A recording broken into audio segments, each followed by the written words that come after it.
আসসালামু আলাইকুম এভরিওয়ান, কি অবস্থা সবার, কেমন আছেন? আজকে আমি আপনাদের সাথে শেয়ার করব রেস্টুরেন্ট স্টাইলে কিভাবে বাসায় এই বার্গার পেটি বানিয়ে বার্গারটা বানিয়েছি।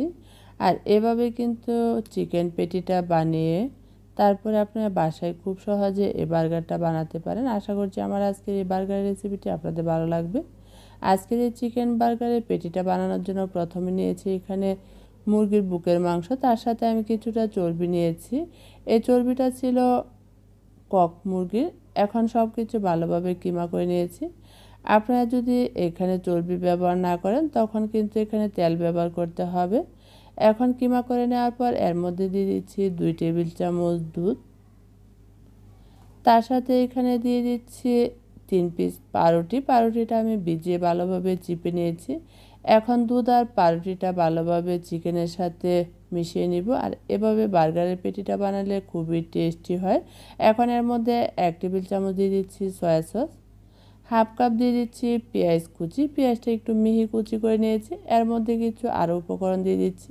1 টেবিল চামচ কাঁচামরিচ কুচি, লাল মরিচ, তারপর গোলমরিচ, লবণ, আদা রসুন, জিরা, ধনিয়া সব কিছু আমি হাফ চা চামচ করে ব্যবহার করেছি। এখন সবগুলো উপকরণ আমি এর মধ্যে ঢেলে দিচ্ছি। তারপরে এখানে দিয়ে দিচ্ছি 1 চা চামচ লেবুর রস। লেবুর রসটা দিলে চিকেনের যে স্মেলটা থাকে সেটা থাকে না। এখন সব কিছু ভালোভাবে মিশিয়ে এখন এর মধ্যে বাইন্ডিং আনার জন্য 2 টেবিল চামচ দিয়ে দিচ্ছি কর্নফ্লাওয়ার। কর্নফ্লাওয়ারটা খুব ভালোভাবে মিশিয়ে নিতে হবে। এখন সব কিছু মিশিয়ে নেওয়া হয়ে যাওয়ার পর কিন্তু রেডি। এখন হাত দিয়ে আমি আপনাদেরকে দেখিয়ে দিচ্ছি চিকেন পেটিটা একদম কাবাবের শেপ দিয়ে পাতলা করে এরকম একটু বড় গোল করে বানিয়ে নিচ্ছি। আর এভাবে সবগুলো চিকেন পেটি বানিয়ে নেওয়ার পর আমি 10 মিনিটের জন্য ডিপ ফ্রিজে রেখে দিয়েছিলাম একটু শক্ত করে। তারপরে এখানে 2টি ডিম ফেটিয়ে নিয়েছি, এর মধ্যে চুবিয়ে ব্রেড ক্রাম লাগিয়ে নিচ্ছি। আর এভাবে কিন্তু চিকেন পেটিটা বানিয়ে নিলে কিন্তু খুবই টেস্ট হয় বার্গারটা।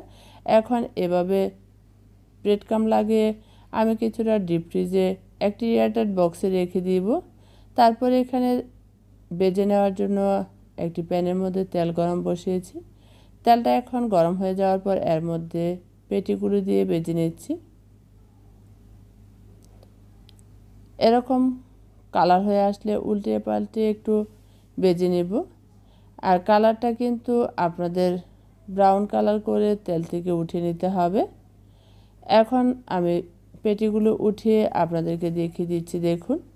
আর সবগুলো পেটি এখানে ভেজে নিয়েছি। আর বার্গারের পেটিটা কিন্তু এভাবে ভেজে নিতে হবে। আর দেখুন কতটা মচমচা হয়েছে। এখন বার্গারের সস রেডি করে নিচ্ছি। এখানে 3 টেবিল চামচ মেয়োনিজ দিয়ে দিচ্ছি। এখানে আমি কিনা মেয়োনিজটা ব্যবহার করেছি। 2 টেবিল চামচ দিয়ে দিচ্ছি টমেটো সস। আপনারা চাইলে মেয়োনিজটা বাসায় রেডি করতে পারেন। এখন আমার এর মধ্যে দিয়ে দিচ্ছি হাফ চা চামচ লাল মরিচ গুঁড়া, হাফ চা চামচ গোলমরিচ গুঁড়া।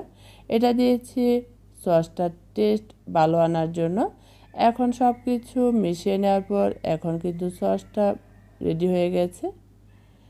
এখন এই সসটা দিয়ে কিন্তু আমি বার্গারটা আপনাদেরকে রেডি করে দেখিয়ে দিচ্ছি। এখানে আমি বার্গারের বানটা কেটে নিচ্ছি।